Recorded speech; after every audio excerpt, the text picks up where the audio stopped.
नमस्कार विद्यार्थी मित्रांनो, सायन्स स्टडी या यूट्यूब चॅनलवरती तुमचं स्वागत आहे. आज आपण घेणार आहोत class 11th physics chapter number 6 mechanical property of solids याचं lecture number 3. Lecture 1 and lecture 2 आपल्या यूट्यूब चॅनलवरती आपण अपलोड केलेले आहेत. जे विद्यार्थी नवीन असतील त्यांनी आधी लेक्चर 1 अँड लेक्चर 2 बघून पुढे याला काय करा, कंटिन्यू करा. ओके, तर इन शॉर्ट आपण लेक्चर 1मध्ये पाहिलं होतं deformation, deforming force, restoring force, त्याच्यानंतर elasticity, elastic body, plasticity, plastic body, अशा वेगवेगळ्या कन्सेप्ट आपण लेक्चर नंबर 1मध्ये पाहिल्या होत्या. त्याच्यानंतर लेक्चर नंबर 2मध्ये आपण पाहिलं होतं स्ट्रेस म्हणजे काय, त्याचा फॉर्म्युला, स्ट्रेन म्हणजे काय, त्याची डेफिनेशन, फॉर्म्युला, आणि त्याच्यानंतर types of stress and types of strain. आपल्याला माहीत आहे 3 प्रकारचे स्ट्रेस असतात. टेन्साईल स्ट्रेस, त्याच्यानंतर व्हॉल्यूम स्ट्रेस आणि शिअरिंग स्ट्रेस. तसेच 3 प्रकारचे स्ट्रेन असतात. टेन्साईल स्ट्रेन, व्हॉल्यूम स्ट्रेन आणि शिअरिंग स्ट्रेन.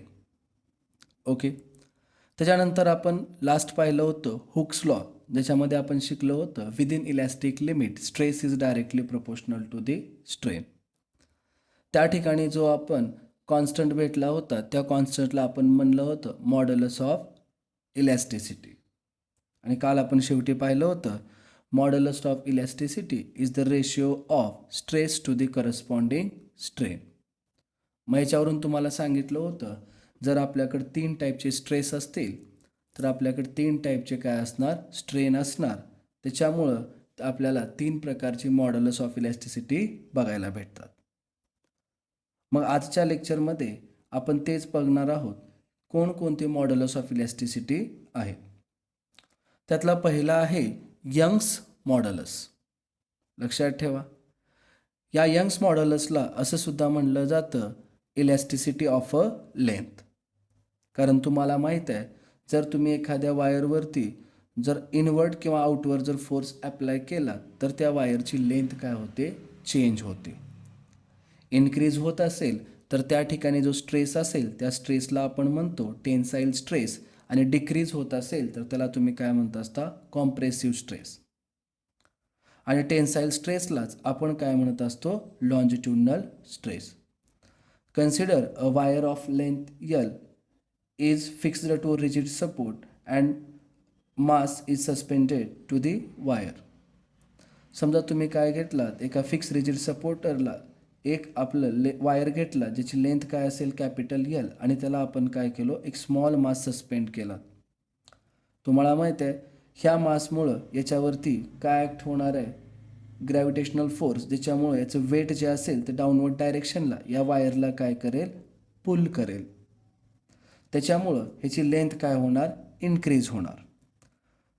मग आपल्याला माहीत आहे इथं जे या वायरवरती स्ट्रेस असेल त्या स्ट्रेसला आपण म्हणतो लॉन्जिट्युडनल स्ट्रेस. स्ट्रेसचा फॉर्म्युला काय असतो, फोर्स अपॉन एरिया. आता हा जो वायर आहे याच्यावरती जो आपण फोर्स अप्लाय केलेला आहे तो फोर्स कोणता आहे, आपला mg. त्याच्यानंतर ह्या वायरचा जर आपण शेप पाहिला तर सर्क्युलर शेप असतो आणि या वायरचा सरफेस एरिया काय असतो, πr². कारण सर्कलचा एरिया काय असतो, πr², where small r is the काय असेल, रेडियस ऑफ वायर. हे झालं लॉन्जिट्युडनल स्ट्रेस. तसंच तुम्हाला माहीत आहे लॉन्जिट्युडनल स्ट्रेन म्हणजे काय असेल, change in length upon original length. समजा चेंज इन लेंथ काय असेल, स्मॉल l, ते इलॉंगेशन इन वायर सुद्धा म्हणू शकता. ओरिजिनल लेंथ काय असेल, कॅपिटल L. तर तुम्हाला जर यंग्स मॉड्युलस काढायचं असेल इक्वेशन नंबर 1 आणि इक्वेशन नंबर 2 दोघाला काय करा, डिवाइड करा. मग इथून तुम्ही काय करू शकता, आपलं जे यंग्स मॉड्युलस आहे त्याची डेफिनेशन तुम्ही सांगू शकता. काय असेल बाळांनो definition, it is the ratio of longitudinal stress to the longitudinal strain. Equation 1 कडे बघा, लॉन्जिट्युडनल स्ट्रेस काय आहे, mg अपॉन πr². तर इक्वेशन 2 कडे बघा, लॉन्जिट्युडनल स्ट्रेन काय आहे, small l upon capital L. मग ह्या जर Lला जर आपण वर घेतलं तर y इज इक्वल टू काय येतं, mgl upon πr²L. Remember this formula. while solving the numericals on modulus of elasticity आपल्याला हा फॉर्म्युला काय पाठ असला पाहिजे. आता तुम्हाला माहीत आहे हा रेशो कुणाचा असतो, स्ट्रेस अपॉन स्ट्रेनचा. मग स्ट्रेस अपॉन स्ट्रेनचा रेशो असल्यामुळे स्ट्रेन तर युनिटलेस डायमेन्शनलेस क्वांटिटी आहे, तर जे डायमेन्शन स्ट्रेसचे असतात तेच युनिट अँड डायमेन्शन कुणाचे असतात, मॉड्युलस ऑफ इलॅस्टिसिटीचे. मग यंग्स मॉड्युलसचं सुद्धा युनिट काय असेल, न्यूटन पर मीटर स्क्वेअर. याचे डायमेन्शन्स काय असणार, 1 in mass -1 in length -2 in time. सगळ्यात महत्त्वाचं ही जी काय प्रॉपर्टी आहे ही फक्त प्रॉपर्टी कुणाची आहे, सॉलिडची. ओके. त्याच्यानंतर नेक्स्ट आहे सेकंड मॉड्युलस जो असेल बल्क मॉड्युलस. जसं यंग्स मॉड्युलस हे रिलेटेड होतं चेंज इन लेंथ सोबत, तसंच बल्क मॉड्युलस कुणाशी रिलेटेड असतं, चेंज इन व्हॉल्यूम सोबत.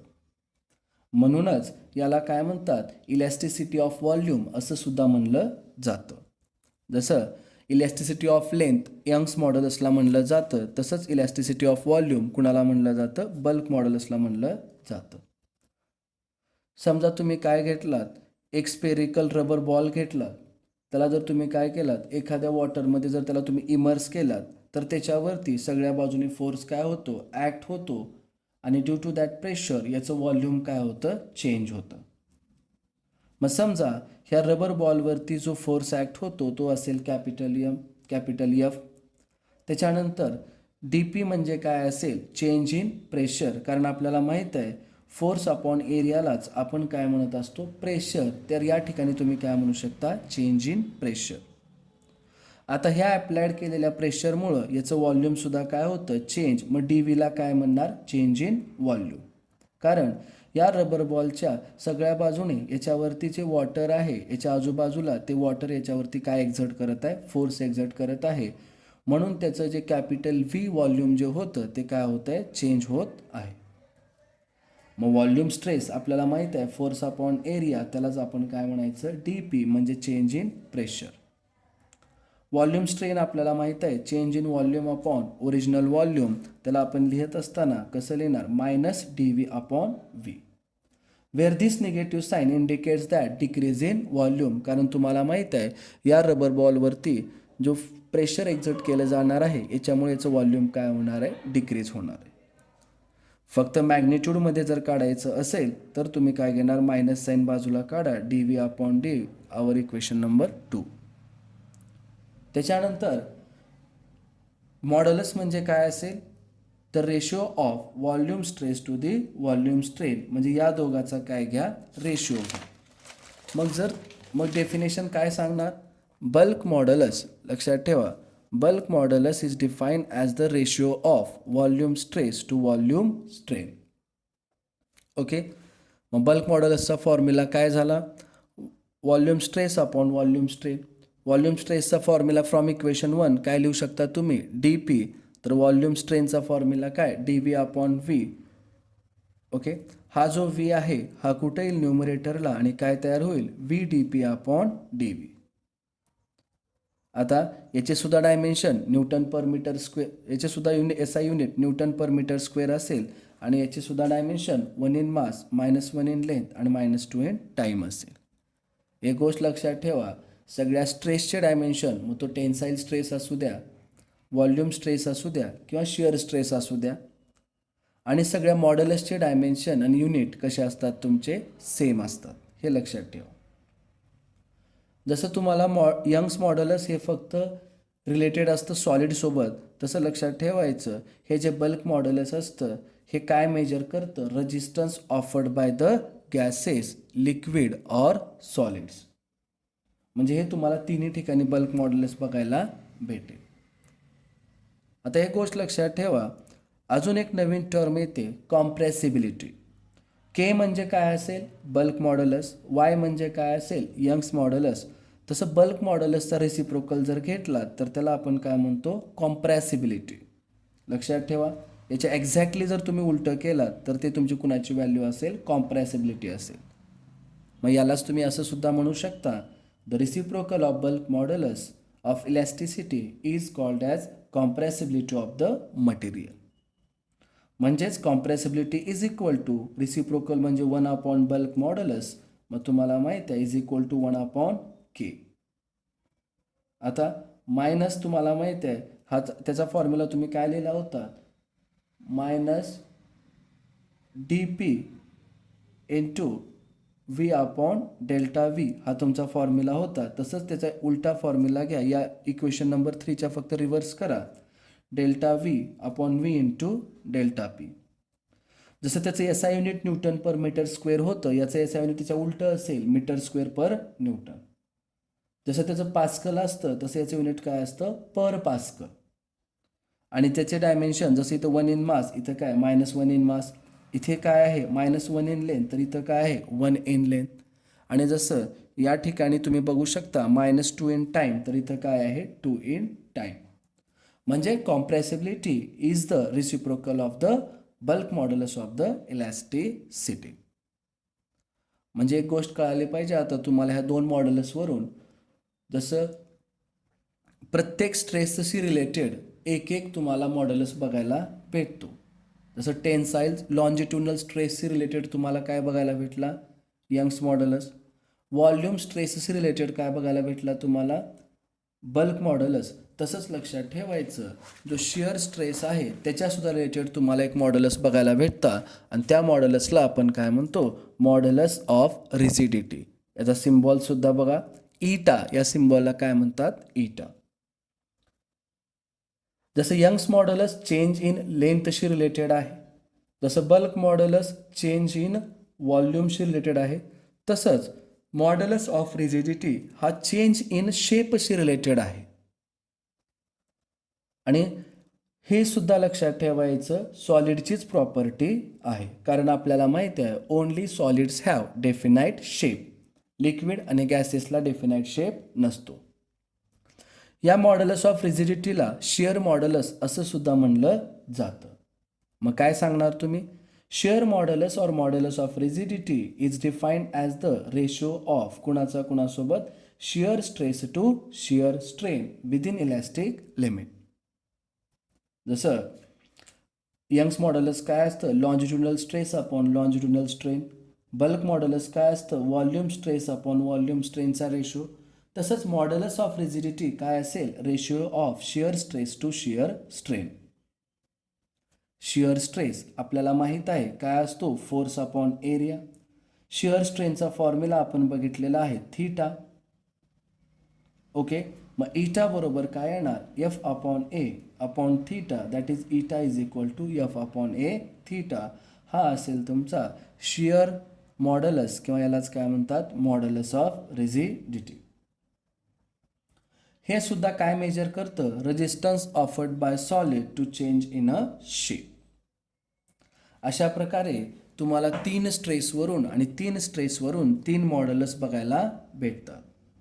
लक्षात ठेवा, 3 स्ट्रेस, लॉन्जिट्युडनल स्ट्रेस त्यालाच लिनियर स्ट्रेस असं सुद्धा म्हणलं जातं, किंवा टेन्साइल स्ट्रेस असं सुद्धा म्हणतात. व्हॉल्यूम स्ट्रेस त्यालाच हायड्रॉलिक किंवा हायड्रोस्टॅटिक स्ट्रेस असं सुद्धा आपण म्हणत होतो. आणि शिअरिंग स्ट्रेस.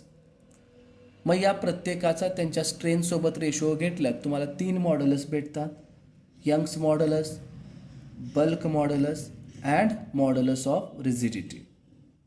ओके, एकदम इझी असा थेरॉटिकल पॉईंट्स आहेत, तुम्ही व्यवस्थित लिहून ह्याला पाठ करू शकता.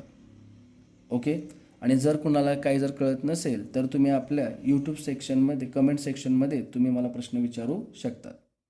ओके, त्याच्यानंतर अजून एक इम्पॉर्टंट टर्म आहे, ती आहे पॉयझन्स रेशो.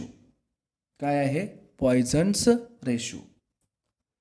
आता त्यासाठी एक गोष्ट लक्षात ठेवायचं, समजा आपण काय घेतलंय, हे जे दिसेल तुम्हाला, हे जे एक थिन वायर आहे, ओके, आणि याच्यावरती तुम्ही काय केलात, फोर्स ॲप्लाय केलात, म्हणजे याला कंप्रेस केलं. आता आपल्याला माहीत आहे जर तुम्ही या ठिकाणून याच्यावरती फोर्स ॲप्लाय केला तर याची लेंथ काय होणार आहे, डिक्रीज होणार आहे. आणि लेंथ जर डिक्रीज झालं तर याचं डायमीटर काय होईल, इन्क्रीज होईल. लक्षात ठेवा, हे तुम्ही ॲप्लाय केलेला काय आहे, फोर्स. व्यवस्थित नीट. ओके. आता तुम्हाला माहीत आहे फोर्स ॲप्लाय केल्यामुळं हे जर वायर कंप्रेस झालं तर याची लेंथ काय होईल, डिक्रीज होईल. बट अजून एक गोष्ट समजून घ्या, जर एखाद्या वायरला जर तुम्ही काय केलात, असं पुश केलात, त्याची लेंथ जरी कमी झाली तर त्याची जे डायामीटर आहे ते काय होतं, इन्क्रीज होतं. ओके. मीन्स आता बघा, आता तुम्ही ज्या डायरेक्शनला फोर्स ॲप्लाय केला त्या डायरेक्शनला फक्त काय चेंज होत आहे, लेंथ चेंज होत आहे. बट त्याच्या परपेंडिक्युलर डायरेक्शनला जर आपण असं पाहिलं तर काय चेंज होत आहे, त्याची डायमीटर किंवा रेडियस चेंज होत आहे. तेच समजा हे तुम्ही काय घेतलात, एक थिन वायर घेतलात, थिक वायर, आणि त्याला तुम्ही काय केलात, या ठिकाणी असं फोर्स ॲप्लाय केला तर हे वायर स्ट्रेच झालं, ज्याच्यामुळं ह्याची लेंथ काय झाली, इन्क्रीज झाली. बट याची लांबी जरी वाढली असेल बाळांनो तर लक्षात ठेवायचं याची रेडियस किंवा डायमीटर काय झालं, डिक्रीज झालं. हे दोन कंडिशन लक्षात ठेवा. म्हणजे एक गोष्ट तुम्हाला इथून समजली पाहिजे, या दोन्ही डायग्रामवरून ज्या डायरेक्शनला तुम्ही फोर्स ॲप्लाय करतात त्या डायरेक्शनमध्ये याची काय चेंज होते, लेंथ चेंज होते. आणि याच्या परपेंडिक्युलर डायरेक्शनला काय चेंज होते बाळांनो, डायमीटर चेंज होते. काय सांगतोय नीट आहे का? जर तुम्हाला पॉयझन्स रेशो काय असतो हे समजून घ्यायचं असेल तर हा होणारा चेंज तुम्हाला समजला पाहिजे. ओके. ज्या डायरेक्शनला तुम्ही फोर्स ॲप्लाय करत आहात त्या डायरेक्शनला याची काय चेंज होतं, डायमेन्शन दोन्ही बाजूला चेंज होत आहे. इन द ॲप्लाइड फोर्स त्याच्या डायरेक्शनमध्ये सुद्धा, आणि in the direction perpendicular to the applied force त्याच्या डायरेक्शनमध्ये सुद्धा या वायरचे डायमेन्शन्स काय होत आहेत, चेंज होत आहेत. फक्त ॲप्लाइड केलेल्या डायरेक्शनमध्ये लांबी बदलते तर त्याच्या परपेंडिक्युलर डायरेक्शनमध्ये डायमीटर काय होतो, या वायरचा चेंज होतो. ओके. मग आता इमॅजिन करा, अशा प्रकारे तुम्हाला दोन प्रकारचे डायमेन्शन बदलताना दिसतात.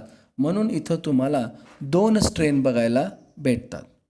हा एक स्ट्रेन आहे लिनियर स्ट्रेन आणि हा एक स्ट्रेन आहे लॅटरल स्ट्रेन. ओके. आता स्ट्रेन म्हणल्यानंतर तुम्हाला माहीत आहे, स्ट्रेन तर आपण पाठ केलेला आहे, the ratio of change in dimensions to the original dimensions. आपल्याला माहीत आहे the ratio of change in dimension to the, इथं एक वाक्य लिहायला विसरलेलं आहे, टू दी काय, ओरिजिनल डायमेन्शन. त्याला आपण स्ट्रेन म्हणतो. बट जर तो जो चेंज आपण काय घेतला, direction of the applied force, म्हणजे ज्या डायरेक्शनला तुम्ही अप्लाइड फोर्स केला आहात किंवा ज्या डायरेक्शनला तुम्ही फोर्स अप्लाय केलेला आहात त्या डायरेक्शनमधले जर चेंज इन डायमेन्शन सोबतचे ओरिजिनल डायमेन्शन सोबतचा जर आपण रेशो घेतला तर त्याला आपण म्हणतो लिनियर स्ट्रेन. आणि तुम्हाला माहीत आहे अप्लाय केलेल्या डायरेक्शनमध्ये फक्त काय चेंज होत असते, लेंथ चेंज होत असते. ओके. आणि ते जर तुम्ही the ratio of change in dimension to the original dimension in a direction perpendicular to the applied force घेतला तर त्याला काय म्हणायचं, लॅटरल स्ट्रेन. आणि तुम्हाला माहिती आहे परपेंडिक्युलर डायरेक्शनमध्ये फोर्स ॲप्लाय केलेल्या डायरेक्शनला परपेंडिक्युलरमध्ये फक्त त्याचं डायमीटर चेंज होतं. म्हणजे लिनियर स्ट्रेन म्हणजे लेंथशी रिलेटेड आहे, तर लॅटरल स्ट्रेन हा तुमचा वायरच्या डायमीटरशी रिलेटेड आहे. मग जर तुम्हाला हे समजलं की लिनियर स्ट्रेन काय असतं आणि लॅटरल स्ट्रेन काय असतं तर लक्षात ठेवायचं पॉयझन्स रेशो तुम्ही मनाने लिहू शकता. काय असेल बाळांनो Poisson's ratio, the ratio of lateral strain to the linear strain. म्हणजे या लॅटरल स्ट्रेनचा लिनियर स्ट्रेन सोबतचा जो रेशो असेल त्याला आपण काय म्हणत असतो, पॉयझन्स रेशो. दिले बघा. Within elastic limit, Hooke's law सुद्धा इलॅस्टिक लिमिटमध्येच असतो आणि त्याच्यानंतर पॉयझन्स रेशो सुद्धा काय असेल, इलॅस्टिक लिमिटच्या आतमध्येच असेल. The ratio of lateral strain to linear strain is called the Poisson's ratio. समजा एखाद्या वायरची कॅपिटल एल ओरिजिनल लेंथ असेल, स्मॉल एल त्याची काय असेल, इन्क्रीज किंवा डिक्रीज इन लेंथ असेल. दोन्ही पॉसिबिलिटीज आहेत. जर कम्प्रेस केलात ओके तर काय होईल, लेंथ डिक्रीज होणार आणि स्ट्रेच केला तर लेंथ काय होणार, इन्क्रीज होणार. समजा कॅपिटल डी काय असेल, ओरिजिनल डायमीटर, आणि स्मॉल डी काय असेल, चेंज इन डायमीटर. तर लॅटरल स्ट्रेन काय असेल, change in diameter upon original diameter that is small D upon capital D. Linear strain काय असेल? Change in length upon original length that is small L upon capital L. तर Poisson's ratio काय असतो? या दोघांचा ratio lateral स्ट्रेनचा कुणासोबत? Linear strain सोबत. मग काय आलं? Small D upon capital D is equal to small L upon capital L. हे काय होईल?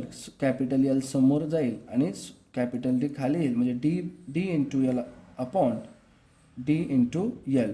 बट कॅपिटल आणि स्मॉल कुठे लिहायचं हे व्यवस्थित बघून घ्या.